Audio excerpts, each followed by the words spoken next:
Hey, here we are. Let's do this thing. I'm going to play an intro.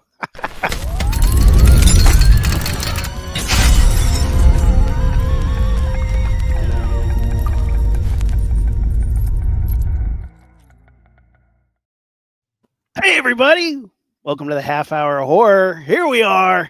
Going to talk The Fly today. With me, as always, my co-host. Oh, hey, it's Chase. What's going on, man? Hello, hello. How is everyone doing today? Oh, man, we're doing good. With us, we have a special guest. I'm excited. Oh, we got Chris Hackett. What's going on, man? What's up, guys? I'm very excited. This is one of my favorite body horror movies of all time. So this is going to be a great time. So I'm really excited. Is a fantastic one. We were doing research on this. I was watching the movies, and last night, or I guess Thursday, I found out there are 5 Fly films. And I did not know this. I thought there was one from the 50s, 2 from the 80s. But no, I had to quickly go out and find the other Fly films, and I did. I found them all, and I watched them all, and we're going to get to talk to them. But first, where does this amazing tale come from? Well, the first time we ever heard about The Fly, it was nestled between the pages of beautiful busty centerfolds in Playboy of 1957, the June issue. You can find it on eBay for about $75, but this is where The Fly novella was first released. And it's basically the same plot that we all know, mad scientist, but it's from his perspective. It's a first person point of view, which is kind of interesting. That's the way it's written, but it's about a scientist, and he, through his experiments, gets turned into a fly. And a year later, they were like, "This is great," and they go into production to make the film, which is fantastic. It's a good one. So, the film comes out in 1958. It's The Fly. It is directed by Kurt Newman. It is written by James Clavell, and we have. I mean, most of the actors, I don't really recognize them except for one. We got Vincent Price, who's always fantastic. Where do we start talking about this, guys? What do you think about the original 1958 Fly? It's an oldie, but it's a goodie. Yeah, it is really fantastic. I actually rewatched this for the first time in probably 17, 18 years just a couple days ago, and it still holds up. Of course, you have Vincent Price, who is horror royalty, who is probably one of the most iconic horror actors of all time. And then, of course, the big reveal when he takes the towel off his head and reveals the fly head, which, especially for the time, it looks awesome. Yeah, it looks awesome. This is Ben Nye did the makeup, which is a famous company. If anybody has ever gone into a makeup store to buy special effects makeup or Halloween makeup, Ben Nye is the name, the brand for the longest time. Ben Nye created that original mask, and it you buy it. It looks real. It looks awesome. Chris, what do you think about the OG? I mean, it's a classic creature feature, and it was great for the time because that's really what they loved out of that period. You got to think about how many iconic characters came from that time, and they were trying to do something very different where they were going deep into the insect instead of it being like an alien. It's something very grounded, and it's still a classic, especially the way that it's translated later on makes it almost better because it's a different kind of film. Yeah. They're really smart about how they're pulling this one off, and then Cronenberg's really smart about how he remade it. This one you really delve into. It takes place in Montreal. Scientist Andre Delambre, he's found dead with his head and arm crushed in a hydraulic press. They kick the movie off, killing the guy, which you're like, what? And they are pointing the crime towards the wife. So you're like, man, what happened? They flash back. You meet this idyllic family. You got this scientist who's working on teleportation. It's this, it's a very much a nuclear family of the 50s. The dad, the kid, the white picket fence. He's a scientist. She's brilliant. It's almost too perfect, but that's the 50s for you. It's a sign of the times. When they get to the flashback, his son Philippe, he just loves his dad. They have the pet. They got the guinea pig. They're trying to do these teleportation experiments, and things are going pretty well, But then all of a sudden the wife gets a letter that's like, don't disturb me. I'm down in my lab. Leave me alone. Don't come down here. And like days go by and she's freaking out. So she goes and knocks on the door and he won't talk to her. And this is something that's interesting about the original one is that once he turns into a fly, he can't talk. He just talks through written letter. He leaves notes everywhere, very Memento-esque. And she gets so worried about him that she calls up their like good family friend, Vincent Price, who shows up, and he's just awesome in everything he does, man. Now, Vincent Price, like I will watch anything Vincent Price is in. It does not matter. It is a good time. He is always just so great on screen. That voice is just perfect and iconic, but he tries to figure out what's going on. And there's this incredible reveal, as Chase mentioned, where like she's like he was wearing this like hood over his head, and she sees his hand as a little pincer. She pulls the napkin off his head, and there's a creepy fly. So good, so awesome. Yeah, it was also like this is one of those films that they do in double features because they needed to bank on like as many names as possible. Because like you said, these are not known names. They had to like get you. So this was released around the same time. Well, double featured with Space Master X-7, which is a lot of sci-fi people love that film. It's also a cool film, you know. I don't know Space Master X-7. What is this movie? Oh, it's I want to know too. So it's a space feature. It's just about like exploration, and they find aliens, and then they have this like space probe returns to Earth with a fungus, and it starts going into a kind of a creature feature. And they were put together because of that. They're trying to bank off of Aliens and Earthbound. Like they're just trying to like put it all together. And this is the thing that I think is missing in horror these days is like it would be great if two different features could be released on the same kind of ticket and give people that like experience of like, oh, I get two movies for the price of one. Holy shit. That's good. Yeah, man. Remember when, they tried to do that with Grindhouse in that concept. And that's fun. Oh yeah. But when it works, it's really cool, you know? Yeah. I do agree with both of you. That is something I really wish they would kind of bring back because I do remember when Grindhouse came out when I was 17, and still to this day, it's one of the coolest theatrical experiences I've ever had. And it would be awesome just to see them bring that back, even if it's just for like once a year or once every few years. Oh yeah. Well, think about Barbenheimer. That was kind of a double feature. Like they were like playing them off of each other, and oh man, this is like, you know, but that's why these creature features, they were so potent. They had things coupled with them, sometimes with bits and prices attached to one. So people watched the other one because they were fans. So that's what's so cool about that time and then in cinema history. Unfortunately, the director died like a month before the film premiered. So like he didn't even get to find out that this movie was a smash. Like this thing, people were obsessed. People lost it because it was creepy. It's well done. It really has a great hook. And the ending has this incredible twist because when he turns into the fly, he says, you need to find a small housefly with my head and arm. And they're like, and they're trying to catch this fly. There's scenes. It's like the episode of Fly from Breaking Bad where they're trying to catch the fly and it escapes and they're freaking out. And you know, the wife is being pegged for this murder, and she's like, I didn't do it. My husband turned into a fly, and nobody believes her. The sheriff doesn't believe her. And at the very end, the little boy's like, I found that fly with Dad's head, and they're like, what? And you get this moment. Pure body horror, pure nightmare. And this is the one that everyone remembers. This is the thing that this is like the line that sticks out. Help me, help me, help me. Yeah. Yeah. And it's this horrifying Cronenbergian thing. And it's a fly stuck in a spider web. And he's got a little human hand and a little human head. And he's like, ah, ah. And the sheriff loses it and just smashed them both with a rock. And you're like, damn, cold, bro. But then they chalk it up and say, oh, the wife didn't do it. It was an accident. And they call it there. That's crazy. It's such a crazy ending. I love it though. And it looks great. Oh yeah. Especially for that time, you know, this was a time when those type of endings where they were hungry for them and people were getting served them.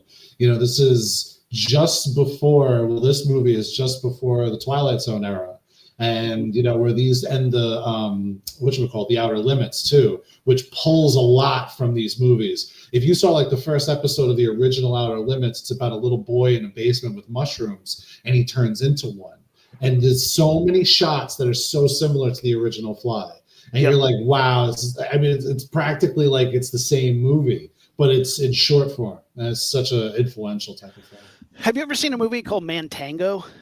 No. Man Tango I think it's a Japanese film, but it's about these group of people crash their ship and they wash up on an island, and they found another wrecked ship, and there's diaries in here, and everything's covered in this crazy fungus, and they're reading the diaries, and they're like, everybody's looking for food, everybody's starving, people are being attacked at night, and then at night these mushroom monsters attack them siege style, and they try and go out and find food, and they find these mushrooms, they start eating them, and then they start turning into mushrooms, and then they realize the people attacking them were the people from the ship who had turned into these mushroom monsters.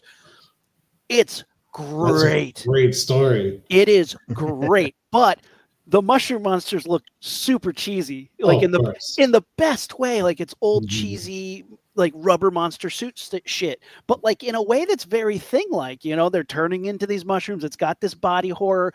Like I really love it. It is a gem. It's one of those things where you're like, in concept, it's better than its execution, but just alone, like seeing them trying to pull off this idea, is like worth the watch, and I love that aspect of it. And The Fly deals with that so well. I mean, it's introducing sort of this corruption of the flesh, something that comes up huge in the 80s. Cronenberg is the right man for this remake. And The Fly, it deals with, it's really interesting because you have the strong female lead of his wife who has to kill her husband, destroy their family. It's terrifying. And at the end, Vincent Price is trying to tell the little boy, Philippe, they're like, hey, Philippe's like, I want to grow up and be just like my dad. I want to follow my dad's footsteps. And he's trying to reassure him that his dad was a hero and didn't die a hideous fly monster. Wasn't just crushed randomly for no reason, practically. Yeah. Oops. Horrible hydraulic press accident. The worst What kind. was it they said? An explorer? Yes. They called him an explorer? Yeah. That was the best part. It's so goofy, but it's a great ending and it sticks with you. Fly 1958 is fantastic, but they could not wait to get another one on screen. And Return of the Fly comes out a year later. And I think we all know when a horror movie gets a sequel less than a year later, it's going to be great. Return of the Fly comes, and gone is the good makeup. Instead, we have the biggest, goofiest looking, gigantic, ginormous helmet ever on this guy. The Fly doesn't even show up until the last third of the film. And this one, the son is all grown up. He has now been taken in by Vincent Price, who is also in it and is the saving grace of this film. And Vincent Price, who hasn't aged a day, which they don't even address. Why? The son, who's an adult, is following his father's footsteps. The son has a science partner, and they're trying to do science shit. They're trying to recreate the teleportation. They still haven't figured it out yet. There's still problems with it. But then we find out that the business partner's a shady motherfucker, and he is off doing secret dealings with like a mortician who can like move product on the black market. Can you imagine? You're like, hey, you think you can move some teleportation devices for me? Yeah, man, I got you. It's like the Penguin trying to move teleportation devices. He's like a supervillain. He's classic seedy too, and that's what's so great about this film. When they pay off big.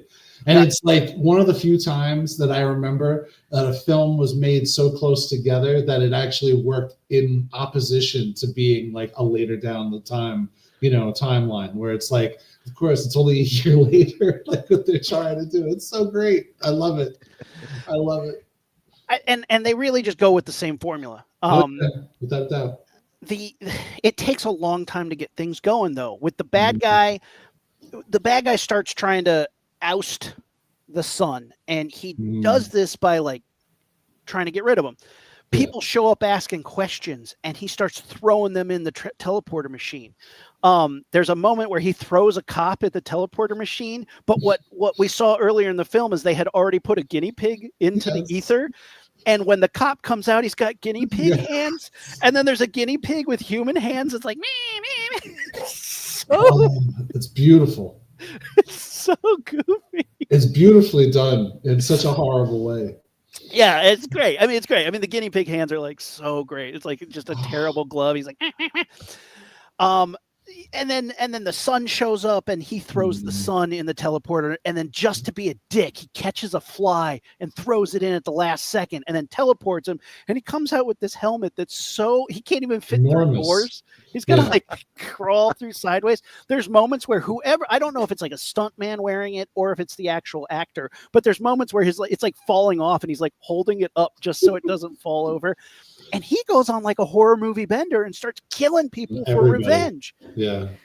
What this reminds me of, seeing, the difference between the fly mask in the original and then this one. It's like the reverse of Winnie the Pooh Blood and Honey, where where the first one is just like a rubber mask, and then the second one they actually had like prosthetics. It's basically the reverse effect of this one. Oh yeah.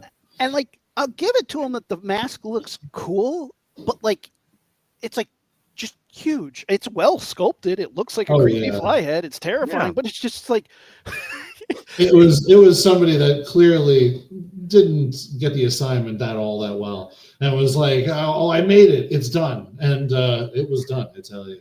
Yeah, they literally just they had no time to fix it. But you're like, you didn't have the original lying around somewhere? Like, why didn't you just use the original? And they're like, nah, we want this horrendous, goofy looking big one.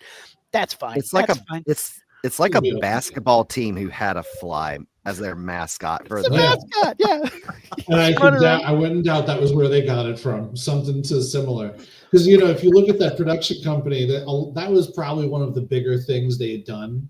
Yeah. Because if you look at their list of stuff that they had been involved in around that time, like that was a pretty big deal for them. They were doing the big hot sequel, and execution wasn't there. This was a double feature with Alligator People. Yes, you brought that up. Now I'm looking it up. It is a double feature. Which was a great one. Yeah, Alligator People. That's one that I love. Alligator People, because they keep feeding people to alligators, and it's got some great alligators chomping on stuff scenes. Return of the Fly is interesting because then he goes and murders a bunch of people. The bad guy kills Vincent Price, shoots him, which is really sad. But then the fly throws him in the teleporter and disintegrates him. Yeah. And then at the end, they catch the human version of him, the little fly with his head, and they put them back in the machine. And just because that's how science works, when they press it again, he comes back out. And the movie ends with him hugging his family and being like, yay, I'm better now. And you're like, what? There's a happy ending? I think there's some police who are like, hey, where's that cop? Hey, what happened to all these guys? Like, what were you doing a little while ago? Yeah. Like, what was up with that? What was that murder spree that just happened? Yeah, who did where are all these bodies piling up from? And is no one going to like rat on him? Is he cool with that many people where they're like, oh, we know it was this guy, but we're not going to say anything? I'm sorry, Your Honor. I was a giant fly at the time. That's the defense that doesn't fly for me. Like, it's one of those things after the credits roll, there are some questions that you're going to get into trouble for, and he's not getting out of them. Also, his family's like, cool, you've murdered like 3 people, and we're like, we love it. Like, forever changed. That guy's life has forever changed. Not only locked it in. He locked it in. Not only did you turn into a fly, but you're now a murderer, which is like, for movie audience, we're like, yeah, revenge. Yeah. As long as it all turned out okay, it's fine. Fine. The witnesses basically went, we didn't see shit. They're like, that guy with the teleporter, yeah, we're not going to rat on him. What mass murders? I mean, you never know. It could have been fear because, like he said, he was throwing people into that thing if they were coming to ask questions. If everyone knows that's the deal, it's like, what happened to the delivery guy? Well, he asked for an extra tip. And now you see there's like a sheep with a man's head running around somewhere. It's like, yeah, your tip's right here. It's in this glass phone booth. Just climb in there and grab it real quick, and don't worry about the macaw and the other one. All right, it's okay. It's okay. It's the movie's fun. Like, I won't say Yeah, it's it's a terrible lot of enough to not watch, but it's fun. Yeah. 6 years later, we get another sequel. This one's called Yes. Curse of the Fly. You know what? There's a huge problem with the name Curse of the Fly because there's no curse in this movie. There's also no fly in this movie. Yeah. This went totally off. And it's so interesting. It's a trilogy. How do you end a trilogy like that? It's so great. It's I haven't seen this one. I actually just found out about this last night. Yeah. So when I found out about it, I tracked it down, and it came in a box set that it had never been released until Shout Factory did a box set of the Fly series, and that was the first time it was ever released on physical media. Curse of the Fly, it's the descendants of the son, Philip Delampre. But it's very strange because if you're trying to put together like the family tree, it doesn't make any sense. But the movie's like, yeah, don't ask these questions. It's so also in the UK. Yeah, suddenly it's in a different country. So you got this new Martin Delampre. You have his brother and his dad, and they're still trying to do teleportation stuff, and they've actually gotten it to work. It's just still really iffy, and there's problems, and they've started doing human teleportation experiments. And we start with the mom from Night of the Living Dead escapes from a insane asylum in her underwear and is running around in these granny panties, and she finds this guy, and we get this whirlwind romance, which is super boring and like really laborious. But they're like, he's like, I know you have a past, I have a past. Let's not worry about it. And she's like, cool, I'm on board for that. 65, baby. It's 65. Red flags everywhere. Everywhere, red flags. Her, him, everybody's got red flags. Anyway, she goes back to his family's compound, and shit starts getting weird. She knows he's a scientist. We keep seeing as the audience that he is like aging really fast and he needs some shots. He's got to be up on them drugs to keep himself young. His family's real weird too. There's some weird servants that work there, which is always super cringe. One of them is portraying Asian, but obviously isn't. There's some human experiments locked up in horse stables, and they're super deformed and creepy looking. The makeup's awful, but it's kind of fun. $90,000 budget for this one. Nice. Good Lord. Yeah, 65. It was okay, but you saw all $90,000 on screen. All 90,000.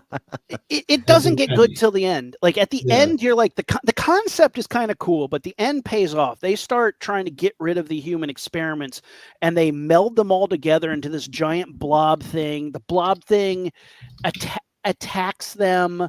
They're trying to stuff her and shoot her through the teleporter, but then somebody comes and saves her. There's monsters fighting monsters, kind of fun, but at the end of the day, there's no fly. And at the end of the day, none of it matters to the bigger picture. Now, I'm not saying that every movie needs to be a fly movie, but like at this point, you need to call it like the Delampre curse, or like somehow move it past the fly. But they're like, well, how do we tie it in if it's a trilogy? You're like, I don't know. Teleporter mishaps in London. Let's call it something different. You gotta figure this movie is almost like 12 years before The Island of Dr. Moreau. And like The Island of Dr. Moreau is kind of that, where somebody was like, you know what, we could do this idea better. All right. Oh, it's an island. All right. And he says this. And then they said like they could try and do it better. But yeah, man, it was a total like departure. And they were trying to say very, very little social, ideas with whatever they were trying to portray in this horror fashion. It was really light and really airy, and they didn't get the thing that they wanted to. But it is trying in a lot of ways. There's a lot of stuff that's in there that's really kind of cool, but in a very janky kind of way. Concept wise, I give it credit because I actually love it. You got the human experiments in the garage. They're creepy. The teleportation, mad scientist shit. I love that crap. But execution, the movie, you need to cut half an hour of this movie, and it's only like 80 minutes long to begin with, and you do not need. It's an hour and a half. It's an hour and 26 minutes. So 86 minutes, and you don't need 20 of those. And it's like, oh, that's rough, man. Yeah, I mean, at that time, Twilight Zone. Right? Well, That could have been it could have been a Twilight Zone episode for sure. easily. And that's the thing. There are so many like Twilight Zones that were versions of this or had like touchings on that. But then Rod Serling is an amazing writer and comes in with an absolute banger of like what that's about and what the meaning of that is. Which they lost in this. And this one wasn't a double feature with anything. Yeah. The Curse, which also tells you something. But it's the same producer throughout all three, which I didn't know until now. But that's interesting. Same guy pushed this idea all the way through and was cool with all of this, which is interesting on the business end, Just make me some money. Yeah. What do you got? All right. Yes, it's no problem. We'll do it. It's like you're trying to cash in on the name of The Fly, but then like mess it up so bad. The cover has a picture of a fly on it, but he's not in that movie. No. It's terrible, but again, not worth the watch. If you have enough friends to laugh at it, it's fun for that. And that's about it. But now we get to the good stuff, guys. We get to the 80s, and a little guy named David Cronenberg says, "Hey, I want to remake The Fly." And the studio goes, "We'll give you this much money. It's not a lot, but it's a little bit." He goes, "I can work with that." And oh my gosh, can he work with that? We get 1986? 1986's The Fly. Jeff Goldblum, Gina Davis.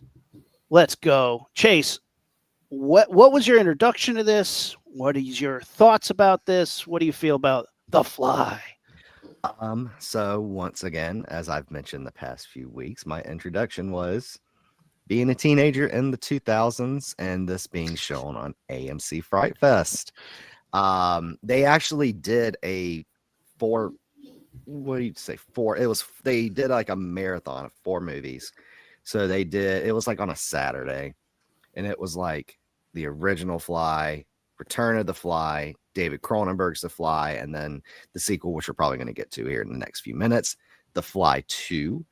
And that's how I watched it for the first time. And immediately fell in love with it. This has some of the best practical effects I've ever seen in a horror film. Yeah. It is Jeff Goldblum at his Jeff Goldblumiest. Rocking it.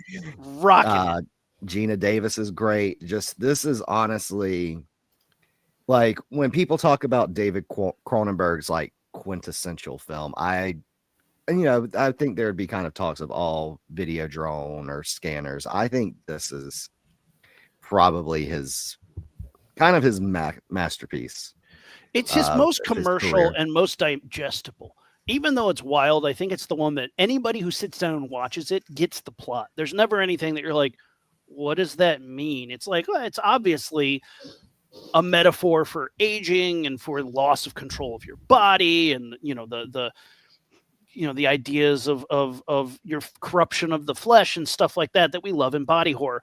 You watch Videodrome and you're like, what does it mean? And if you're not down to get into that headspace, those movies don't make any sense. The Fly's very digestible in that sense. I mean, so digestible, it's like spitting up on a donut, watching it dissolve and sucking it back up. It's great. And I think because of that, I agree with you that it's his most successful film. It's his most commercial film, and just a banger of an 80s remake, because we're in that era. We got the Blob remake. We have the Thing remake. We have Night of the Living Dead. Yeah, Night of the Living Dead comes out a couple years later in the 90s. Tom Savini directing that. So many really good 80s remakes because they had the technology to do something new. They had new ideas coming from the culture that were worth exploring, where it's like the original 1950s one deals with the breakdown of like a nuclear family. This one's breaking down like the work ethic of the 80s. Seth Brundle is this brilliant man who's just addicted to his work. Gina Davis is this reporter that he brings into his life, and they have this. I would argue she's just as addicted to her work as he is. Oh, yeah. Big time. We get that's what draws her into the whole thing too. It's the story as well. Like she's just as Icarus as he is. So she wants to see what it's like getting close to the sun. And then also figure Cronenberg, this is a run from him, because he had Scanners in 81, Videodrome in 83, and then The Fly in 86. That was a straight run. like banger, banger, banger, all discussing these like really heavy concepts. Because I mean, Scanners, forget it. Like, talk about heavy concepts. Yeah. You know, what they did. You know, that whole story is rough as hell. You know, and also like aside from Videodrome, you know, all these had like good sequels to it. You know, that were interesting as well. So it's one of those things. Like it's kind of the quintessential like body horror, but like also message based horror film, because it's right in the perfect spot for that. They nailed it. They nailed it. It's slick. It's stylish. The characters are really well done. Jeff Goldblum is at his best, nailing it. Gina Davis is awesome. This is the one that makes Jeff Goldblum like a sex symbol. The nerdy sex symbol. Gina Davis was always, you know, she always played that awesome, you know, leading lady. She's fantastic. But like, it's really awesome to see Jeff Goldblum, because the last thing I saw him in was Invasion of the Body Snatchers remake, which he's like, again, super nerdy in that one, and kind of like a hopeless, socially awkward guy. And this one, he's socially awkward, but like super endearing. And, you know, I love his pickup line. I got one magic word for you: cheeseburgers. Like, well, you know, you got to look at the time for him too. Like right before this, Transylvania 5000, which is a kind of a cult hit. Yeah, you know? Gina Davis in that one too, right? Yeah, literally, it's the movie he did right before, and then Silverado, Into the Night, and these. But then afterward, that's where you get your Vibes, which is a great movie. If anyone hasn't seen Vibes, you should definitely check it out. It's a weird movie. Cyndi Lauper and Jeff Goldblum. It's so good though. Earth Girls Are Easy, and then, you know, just kind of like garbage until Jurassic Park. But, you know, this is the perfect time, because it's just as the peak was happening and where he makes this fall and then comes back, you know, as Jeff. That's amazing. I got to see him perform in LA. There's a restaurant called the Rockwell, and he plays piano there. He puts on shows like once a month. It's an evening with Jeff Goldblum, and it's really tiny space. He's an incredible jazz pianist. Like he can tickle those ivories. He's got a great band, the Mildred Seltzer Orchestra, and in between songs, he does table routine. So he'll take the mic and come down like, "Hey, how's it going?" He'll come and sit at your table. "Hey, where'd you guys fly in from?" "Cool." And like, just talk to people. And then he'll take pictures with anybody. So me, my brother, my sister-in-law, my wife, we all have pictures with Jeff Goldblum, and he'll do whatever. And then they'll start playing the music, and he's like, "I got to head back up stage," and like slide in, keep playing piano, like beyond charming. It is hard not to fall in love with Jeff Goldblum. Like, seeing him be that awesome. He's just so cool. What a cool guy. In this movie, he becomes decisively uncool when he turns into a fly. The same story. He's creating a teleporter. Gina Davis is a reporter who he says, "I'll give you the exclusive." She says, okay. In their experiments in this, that starts out, he tries to teleport a baboon. Baboon gets turned inside out. Yeah. Gnarly. Nasty. Yeah, really nasty. Poor baboon. Yeah. Successfully teleports a baboon. Mm-hmm. Chris Wallace did all the effects for The Fly, they're fantastic. All the practical effects are really awesome. After he gets a successful baboon teleportation, he's like, "Time for people." And she's like, don't do that. He's like, "Nah, I'm gonna do it. It's gonna be great." Of course, what happens? The movie's called The Fly. Gets a fly in there. And at first, when he comes out, he's not disgusting. He's actually awesome. He's super strong. He feels virile. He's super jazzed up, horned up. He's ready to get it on. Yeah, he thinks that like somehow improved his genetics to where it's like, oh, and now I'm like super athletic. I'm super strong. I can have unlimited stamina.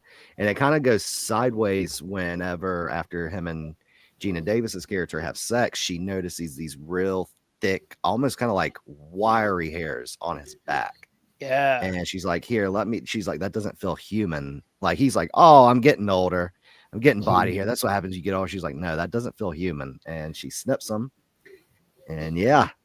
And then he goes and discovers how off he was and what it is that he's part of. And then what's interesting about that is watching those characters contend with that idea and the transfer of that consciousness, Oh my God, that's such a good part of that movie. His body begins to fall apart. His teeth are Yeah. falling out. His fingernails are falling out. And we get to see him slowly lose control of his body and lose control of his mind, and it's devastating. And this is the 80s, and Cronenberg has straight up said, like, it's a metaphor for aging. But when you look at the 80s and you have a movie about somebody losing control of their life and body, you cannot not make comparisons to the AIDS epidemic. And it's like, it hits hard to see him like that, and it's sad because they had such a cute romance and you love them together, but she has to watch him deteriorate. And then he becomes creepy and dangerous, which is like, that's where The Fly starts to get really gnarly, is when he becomes possessive of her because she finds out she's pregnant. Yeah. And then she wants to terminate the pregnancy because she's scared that now his genetic, it'll have his genetics and turn into this mutant just like him. That scene is amazing. Yeah. She has the dream. Yeah. The dream. Yeah. Oh my God. That dream, that scene alone, that I think was in the trailer. I remember at least a trailer that I've seen of The Fly was that scene, and completely understandable. 100% does something to you where you're just like, what the hell did I just watch? Yeah. Also, an aside, did you look up who else was up for the role of Brundle? Oh, no. Who is it? We got Pierce Brosnan. Yes, that would have been awesome. John Malkovich. I love all these guys. John Lithgow. John Lithgow would have been very interesting in that character. Because they wouldn't have been that sexy though. No. Pierce Brosnan would have. Brosnan would have nailed the hot look. He would have gotten that. Malkovich at the time, he was very artsy. It would have worked for him, the acting range. And the other two that were considered but not offered the part were Michael Keaton and Richard Dreyfuss. Keaton would have nailed that shit. Would have without a doubt nailed it. But Richard Dreyfuss, I don't know. That would have been a rough one for me to see Richard Dreyfuss. I just, ever since I've watched that movie, I just can't see anyone but Jeff Goldblum. Oh, no, he's perfect. He was born for that role. And Cronenberg wanted Goldblum. This was all the studio saying, this is who we, because you got to figure at the time, 86, Pierce Brosnan was still young. Like, nobody really heard of Brosnan yet. And same with everybody on this list. Like, they were still it was still very new, and they had all worked together in some way, shape, or form too. Which is interesting. This was before Michael Keaton as Batman and Beetlejuice too. A couple years before Beetlejuice, before his big breakout. Yeah, because Batman was 89. I forgot. I think Beetlejuice was 88 or 87. 88, I think. Yeah, something like that. I could see him do it. He does awkward cool pretty well, and he also does smart really well. But yeah, this is such a good role for Goldblum. Without a doubt. A really fun tidbit with the baboon is the baboons were crazy strong, and at one point when they were trying to do the baboon teleporting, there's flashing lights. The baboon got freaked and ripped the door off the machine, but Jeff Goldblum somehow had a connection, and the baboon would come to him. And I'm like, man, you're lucky nobody got their face ripped off on this thing. Yeah. They're baboons ripping doors off of telepods. And the only person is the handler and Jeff Goldblum who can tame this animal down from freaking out. That is crazy to me. I've been on set with animals before. I don't think they use real apes anymore, for movie production, just because they're so strong. It's very hard to ensure, But yeah, they'll do it. You just got to have the money to do it. You know what I mean? So. Right. I was a PA working in Castaic, which is a tiny little town in north of LA. And I'm in the office and we get a knock at the door and this guy goes, "Hey, I need you guys to stay inside." And we're like, "Why?" "The bear doesn't want to get back in his trailer." "I'm sorry, bear? What bear? Where bear?" And they're like, "Look out in the parking lot." You look out the window, there's a bear in the parking lot going apeshit, tearing up cars. And we're like, "What?" And they're like, "Yeah, the bear was in a commercial and now he got freaked out by the panther." And we're like, "There's a panther too?" And they're like, "Yeah, and there's a sloth."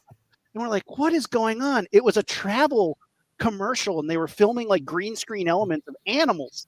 And the bear saw the panther, freaked out, and now is like, "Nah, I'm not getting back in my trailer. I'm not going anywhere. I'm tearing this place to pieces." And there's a guy in the parking lot who I assume is the handler trying to be like, hey, calm down. And the bear just slaps him. And the guy goes flying and just lies there. And we're like, oh my God. Oh, by the way, we got a crocodile and a very venomous rattlesnake too. Had that stuff. Turns out they didn't have the permits to have any of those animals there. No. They just found people. They were like, "Hey, do you have exotic animals? Show up on this day." So everybody was getting sued. Luckily, yeah. not part of our production. Didn't shut us down at all. But it was like seeing that was just like, no. So if there's like bear on set, I don't go. Like and the funny thing is that has come up in the past where they're like, hey, so we need to find a trained bear. I was like, if there's a trained bear on set, we're not going to be there because there's no guarantee that can go safely. And it's so funny to me that just still to this day, like wild animals on set is so crazy. Like it's one thing to have a dog, a cat, a bird, but like an animal that you can't overpower.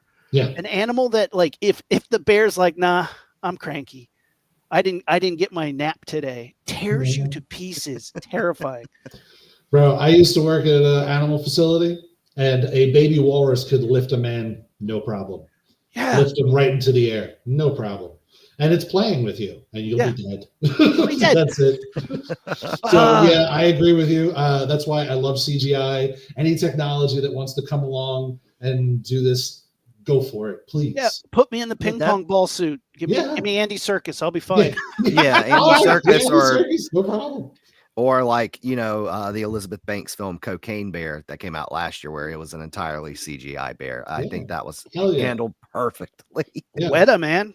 They're the best. Yeah, that's the thing. Like we've had, Werewolf in Paris. That was one of the best looking werewolves I've ever seen, and that's in the 90s. So we can still do that. We don't need real animals on set. Let real animals do what real animals do, not on set. It was funny because like we had some trained ravens on set for Walking Dead, and they were cool. They were really cool birds. They're very trainable. And I meet the trainer and she shakes my hand. I'm like, cool. She keeps reaching in this little fanny pack and feeding the bird things. And I'm like, hey, what do you got in there? Some little snacks? She's like, oh, it's mouse guts. And I'm like, I shook your hand. It's mouse guts. It's just mouse guts, Cool. Just a pocket full of blended rice. Gross. Ew, gross. I mean, imagine having to have a supply of that and having to call it like, they didn't deliver the mouse guts. I really need them. We're getting desperate around here. The birds are getting restless. It's going to turn into the birds really soon. But what were we talking about? We weren't talking about birds. We were talking about other flying animals. Going on to the fly and talking about that. We also still have the sequel with Eric Stoltz to talk about. Let's get to the end of the first one because I love where this goes. It becomes disgusting. She tries to terminate the pregnancy. Brundlefly shows up. He's super strong. He's smashing through the walls, Kool-Aid Man style, picks her up, takes her away. Her shitty ex-boyfriend shows up with a shotgun and tries to fuck up Brundlefly. Brundlefly throws up on his hand and feet and they dissolve. Gnarly. Metal AF. I love that moment. So gross. Yeah, I've seen that. I've seen this movie several times, and each time I see it, when he just throws up on his hand, throws up on his foot, and then just like grabs it, it's like, ugh. It's so nasty. It's like one of the few horror moments that gets me. Oh yeah, so gross. It's a payoff. It's definitely something that they set up early on as being something. Oh, it's part of his degradation, and now you see it's part of his offensive mechanisms. It's like, whoa, how dangerous could this actually get? And that's bad. It looks great too. It looks great, and like the good thing is, like when the original, you have the Fly in his big helmet. He doesn't look. He can't talk. And this was brilliant because Seth Brundle can explain what it feels like to become not human. Yeah. But the movie's not. Moment. Go ahead. Yeah. Then you get where he's like, oh, you, the baby, and us, we can all form into this perfect human hybrid. He's grabbing her, trying to force her in the teleportation pod. She's like trying to fight him off, and she rips his jaw off. And then he just transforms into that. Yep.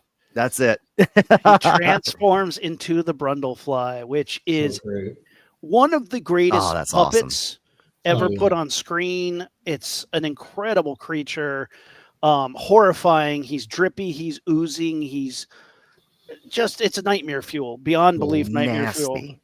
I always felt like the fact that he didn't have wings, but they did have like the appendage there was always such a touch. Like that is such a good, like you didn't need to add it. It probably made it harder to move in that fucking thing. Yeah. But at least it's like, yes, that's a thing that would be there. It's just, it's so smart the way that was made.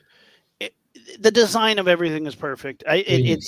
He gets stuck inside one of the telepods, the fly monster, and Gina Davis sets it off, and they go, and he gets fused with the machine. So now he's Tetsuo the Iron Man. He is truly Cronenberg beast mode.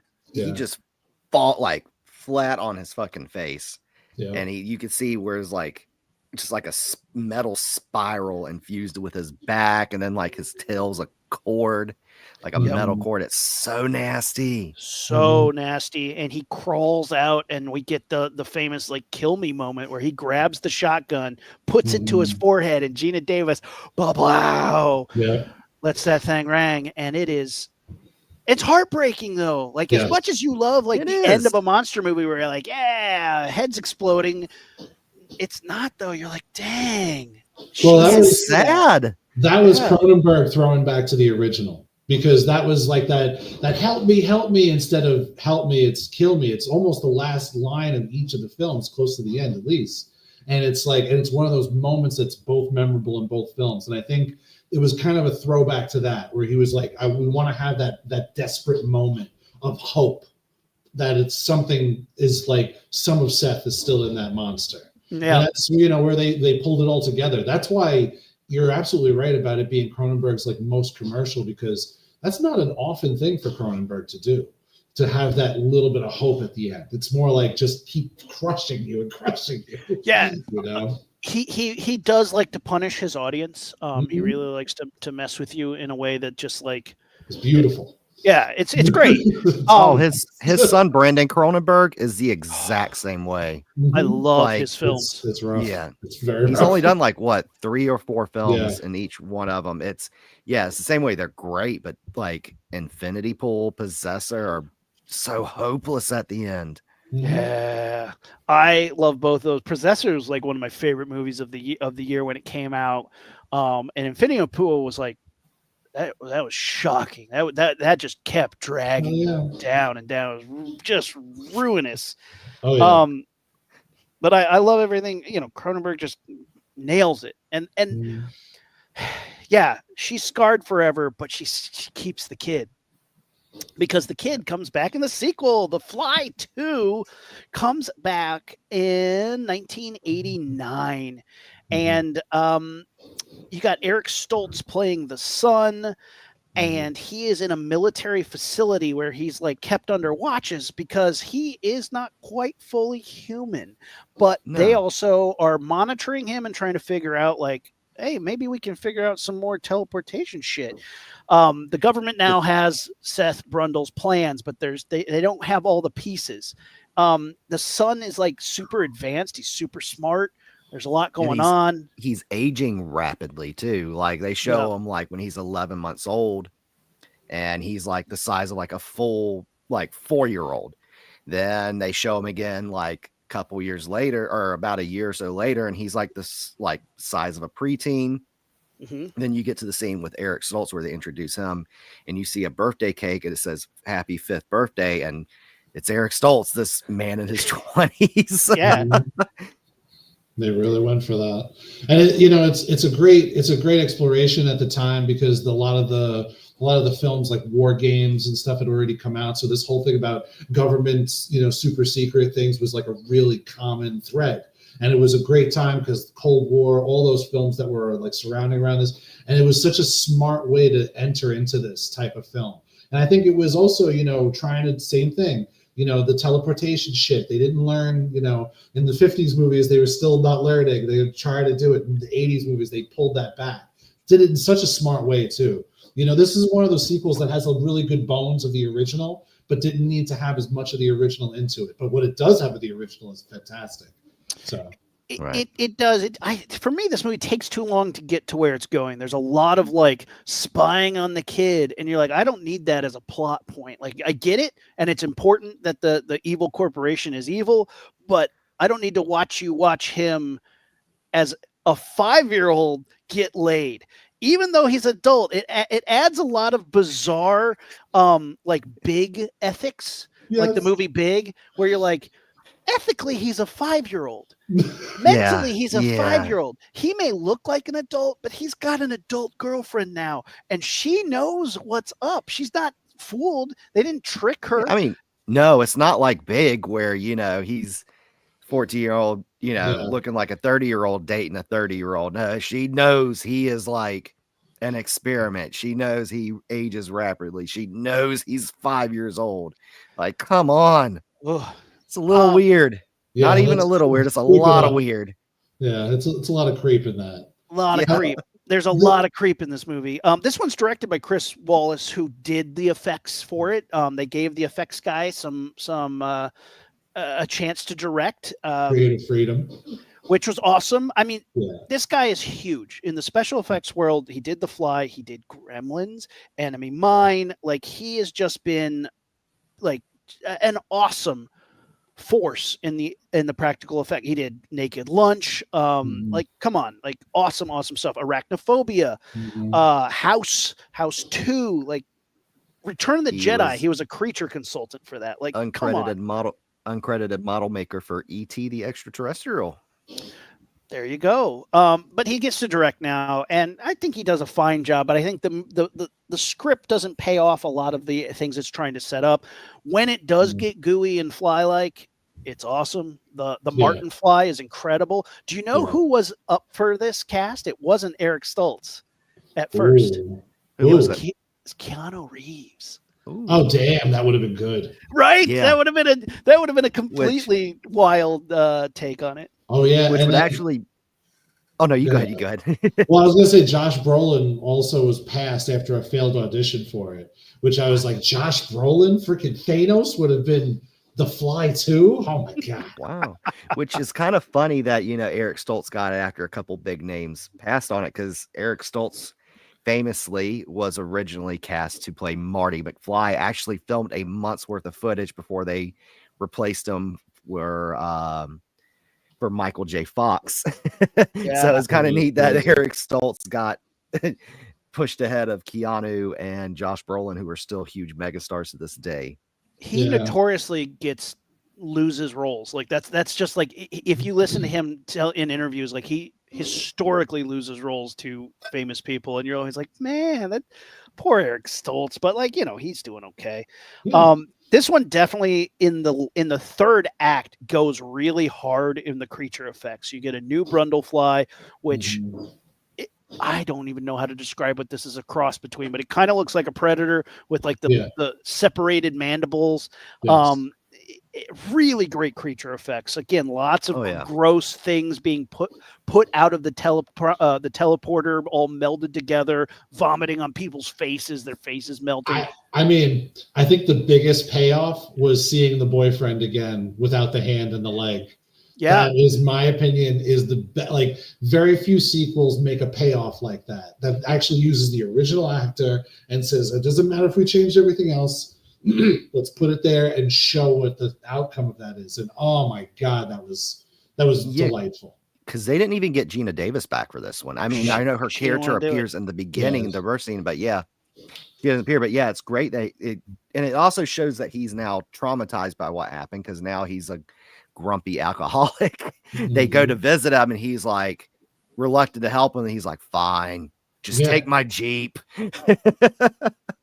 It's a beautiful scene, just because really, it's like it's not an actor who you normally see in the lead, but he definitely plays that role so well, and it's the universe of that movie. It's very few times they really go into the universe, and when they do, it's that long exposition Aaron was talking about like how long it takes to get to what the real meat is, what we're here for, the creature feature, There's a lot of like horrible creatures in this that make it worth its over. I think it's an overstuffed runtime, but like there's enough. Yeah, the creepy puppy thing. Yeah, that thing's gnarly. So sad. They went for it. They went for it. The thing is, I hadn't seen this movie in years, probably since I was a teenager, and I watched it for the first time a couple of days ago. And again, I have 3 cats. One of them's laying right there. I don't know if you can barely see her, but so I'm very sensitive when it comes to cats in films. And I remember he grabbed the cat and was getting ready to put it in the tub. I was like, don't you fucking do it. Don't you do it. Like, no. Thankfully the cat turned out okay, but I was sitting there on the edge of my seat like, don't you do it. I'll kill you. Like, oh yeah, that so many times in horror movies, you're like, hope nothing happens to that bunny. Yeah, I mean, you got to also realize that both this film and the previous one, there are people who turned down the main role because they felt like the script was too grotesque. And so there are people who honestly, like, artistically go, no. I think John Lithgow for the previous film was like, this is gross. And I think even the Keanu thing in this was, he offered the role but turned it down because he disliked the script, which for him at that time, I could understand. You know? Yeah, it's a weird one. I don't know. Right. Like, it's worth it if you're doing a marathon for sure. Oh, without a doubt. But I don't have times where I'm like, man, you know what I could go for right now? Fly 2. Yeah. It's always the first one. I mean, I want to see some Cronenberg. I want to see Gina Davis and Jeff Goldblum. Like, I'm never in the mood to like pop this one on, which is a bummer. But at the end of the day, go watch the third act when things get real fly-like and nasty and all the puppets show up. Like, that's what I'm there for. That's what I'm down with. Watch the opening and then the third act, and then you're good. You're done. Yeah. You know what? You get it. I'm going to say I feel like this one is very underrated. It definitely is a huge step down from the 1986 David Cronenberg film, obviously. Because the David Cronenberg film, it's only like an hour, 35 minutes. It gets to the good, nasty stuff pretty quickly. But yeah, this one is very slow burn. But, you know, I feel like this is a good movie. It kind of tells a story of a young boy just wanting privacy and wanting to live a normal life. He's tired of kind of always being experimented on. He's tired of, you know, always having these doctors control him, and he just wants freedom. And he also just wants to be human. He's trying his best to stop from becoming what his father became, which, of course, spoiler alert, he does at the end, which that was actually kind of a cool scene. Yeah. Yeah, it was that turn moment that it was like, oh, okay, you're going into the beast. Okay, let's see what happens. It's interesting to that point, too, because he's almost, I don't know, like a Rapunzel character. You know, anytime you have somebody who's trapped and they just want to be free, but being free is what will kill them. You know, there's a lot of movies that do this. Yeah. You know, it's a classic trope. Bubble Boy. Bubble Boy. Bingo. Yeah, exactly. Same idea. And I mean, essentially, like Harvey Dent in The Dark Knight Rises, you know, it's like he's talking about how he wants to ultimate justice, and he gets it in the form of like his insanity of A or B. You know, and it's kind of this thing that once that character turns and it's like, this is what you wanted, but it's not the way you wanted it. It's, you know, that's where I think you're right about the third act, because that's when he really just, instead of fighting it the whole time, he just turns into it. And it's like, whoa, what's going to happen now? You know, that pivot should have come earlier, but it's a great pivot when it happens. Same thing with Goldblum.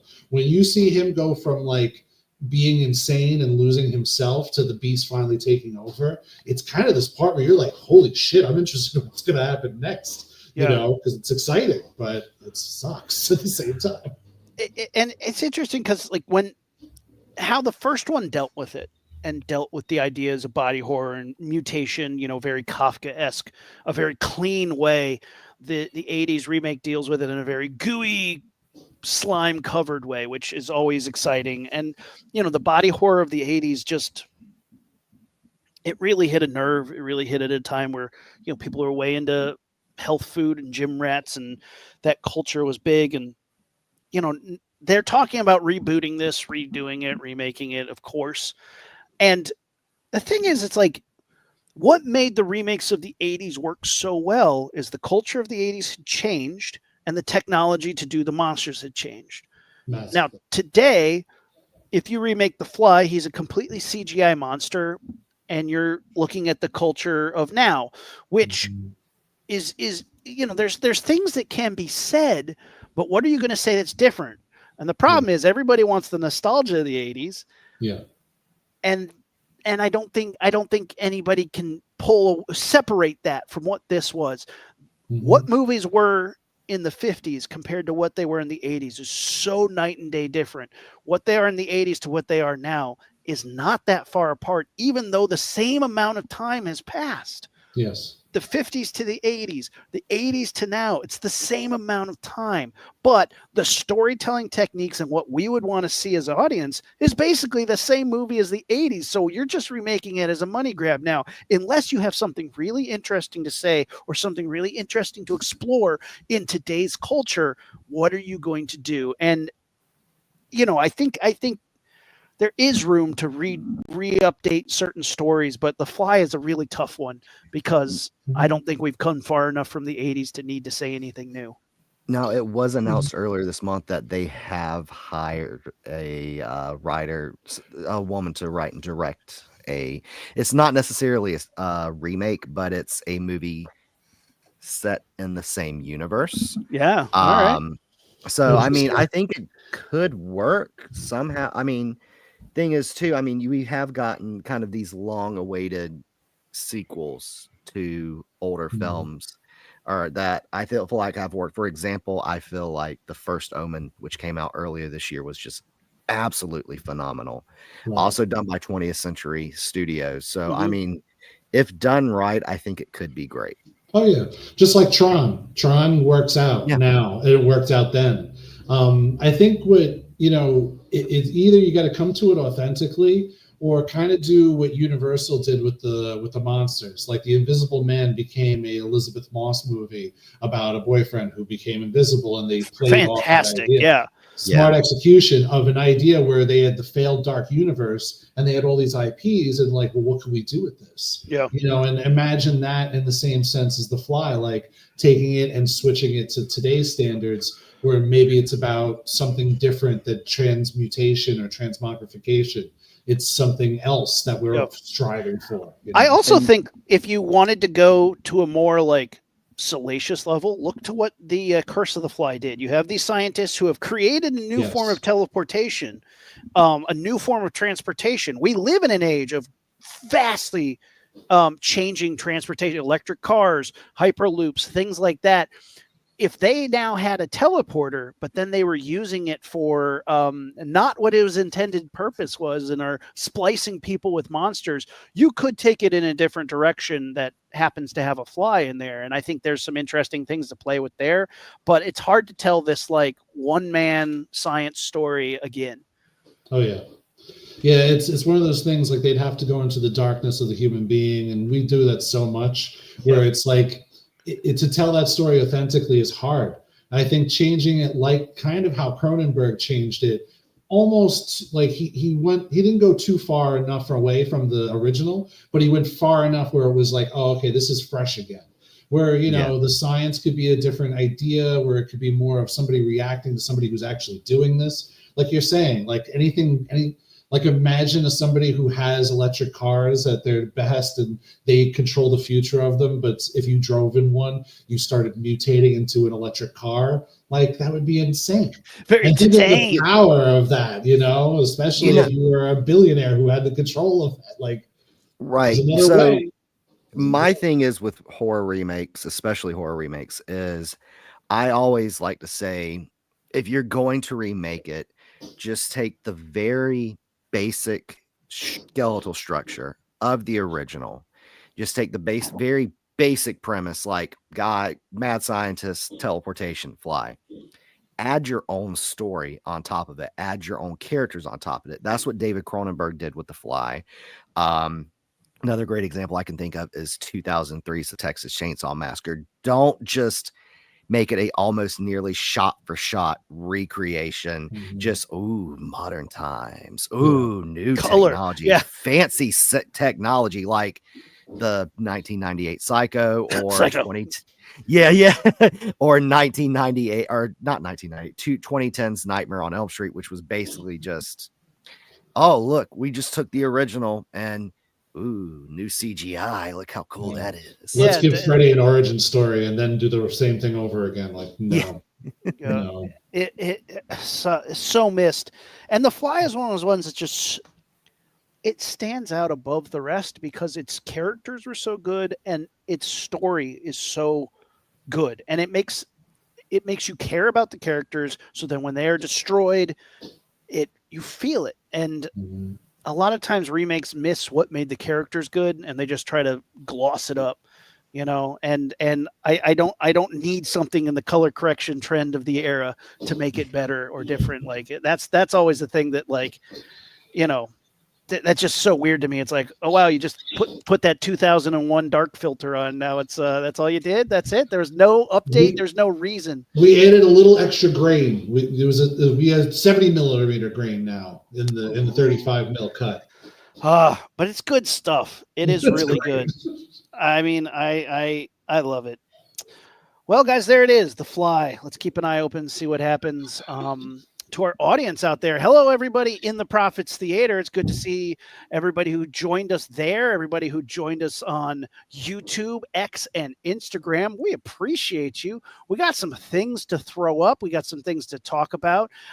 Coming up on the weekend, let's see, today, after the show, we have Human Horrors, after half hour hours in the Prophets Theater. The Human Horrors Marathon will be going down. Sunday, on the 17th, there's a rerun of Red Tower Entertainment's Spooktacular Film Fest. So be sure to check that stuff out. Then let's see what else we got coming up. There's some amazing things happening in the Prophets Theater on the block of horror. We have the Dark Friday schedule, pulling that up for you guys. Friday, November 29th, we are re-airing Blocktoberfest, which a bunch of you already came and saw the amazing films. If you didn't, come check them out, because Saturday, November 30th, right after Half Hour of Horror, there will be the award ceremony where we dole out all the awards for Blocktoberfest.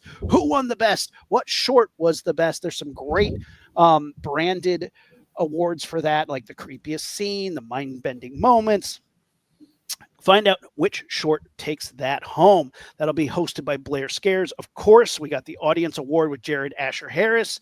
And then Red Tower Entertainment Comedy comes on at 12 p.m. that Saturday. And then Sunday, December 21st, we're going to be doing a screening of Lab Rat at noon.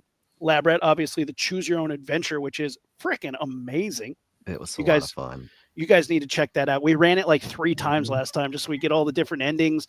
Really fun interactive horror. And then at 3 p.m., the Launchpad Podcast, my other show, is going to be doing a screening of Blood Rage, which is the quintessential holiday horror for me. It is my favorite Thanksgiving film. Come find out if it's cranberry sauce or not. You're going to learn a lot about cranberry sauce. So that will be happening on Sunday, December 1st at 3 p.m. Blood Rage screening in the Prophets Theater.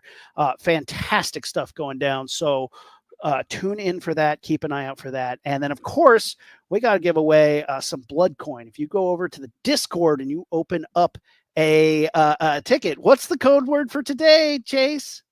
Cheeseburger. Cheeseburger. Yes. Cheeseburger. So cheeseburger is the secret word for the blood coin. So please check that out. Let's do some plugs.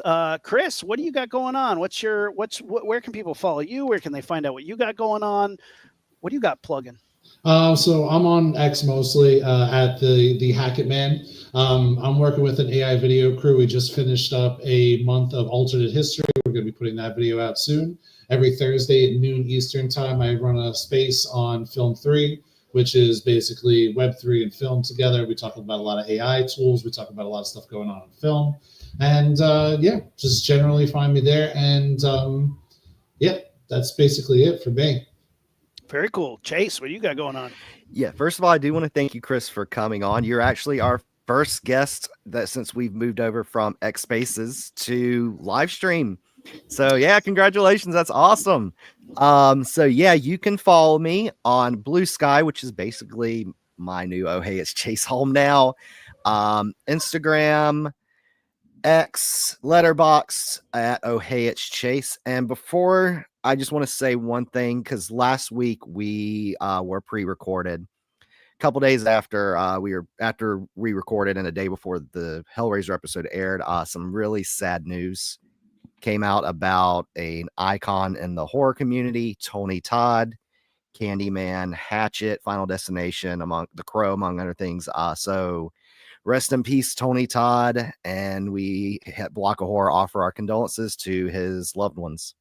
Yeah, big shout out, Tony Todd, just an icon The remake of Night of the Living Dead, even. Yeah. Just what a fantastic actor yeah. and just an icon in the horror sphere. So yeah, big loss there. So that's too bad. But after we say goodbye to him, it's gonna be a bummer because especially with new Final Destination films coming out, like to know that he might not did they film it? Did they get him in the can? I don't know, I but read that he's going to be in the next one. really, that would be awesome. That would be a great send off, a great way to say goodbye to him because yeah, I always loved him in that franchise. He did such a great job there.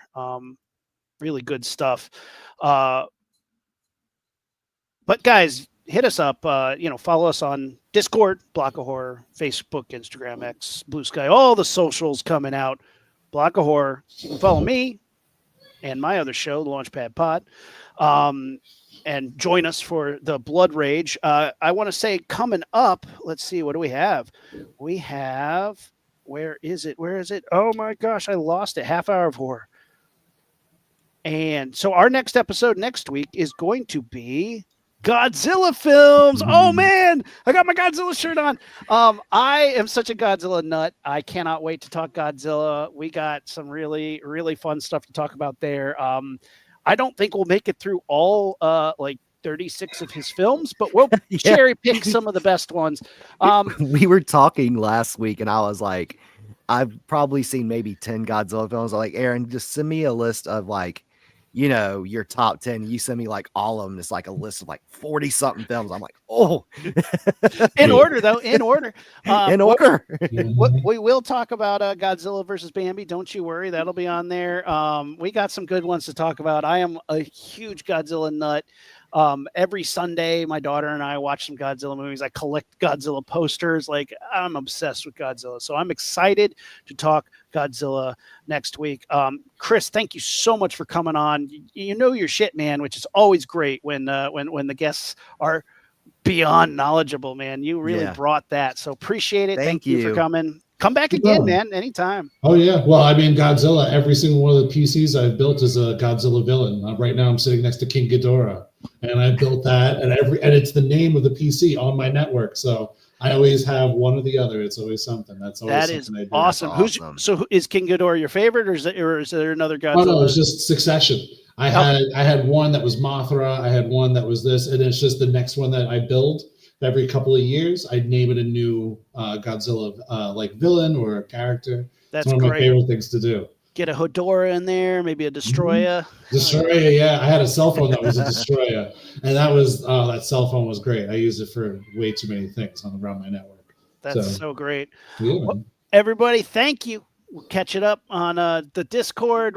Keep the conversation going there, and we'll see you guys on the Block of Horror next week. Bye. Bye, y'all.